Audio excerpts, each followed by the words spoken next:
సునీత రాక ఫిబ్రవరిలోనే. Star lineup safe కాదు అని వెల్లడించిన నాసా. స్పేస్ ఎక్స్ డ్రాగన్ వ్యోమనౌకలో తిరిగి రానున్న సునీత విల్మోర్ ఆటో పైలట్ మోడ్లో ఖాళీగా స్టార్ లైనర్ తిరుగు ప్రయాణం.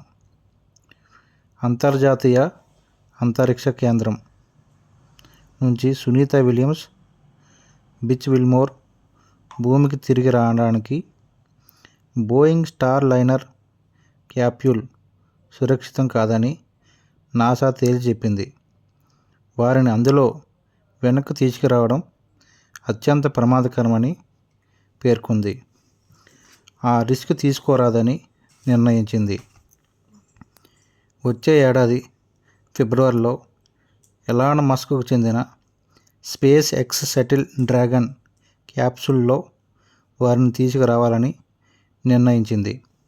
పలు వైఫల్యాల తర్వాత బోయింగ్ స్టార్ లైనర్ గత జూన్లో సునీత విల్మోర్లను అంతరిక్ష కేంద్రానికి చేర్చడం జరిగింది.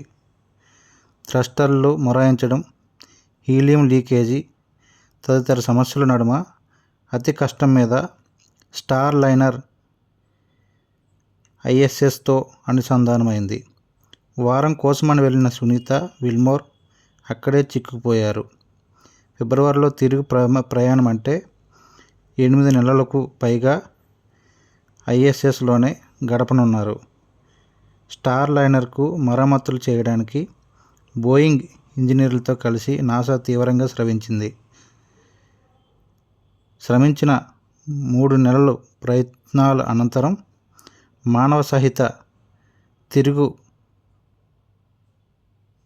ప్రమాణానికి స్టార్ లైనర్ సురక్షితం కాదని తేల్చి చెప్పింది. అది 1-2 వారాల్లో ISS నుండి విడివిడి ఆటో పైలట్ మోడ్లో ఖాళీగా భూమికి తిరిగి రానుంది. తమ విమానాల భద్రతపై ఇప్పటికే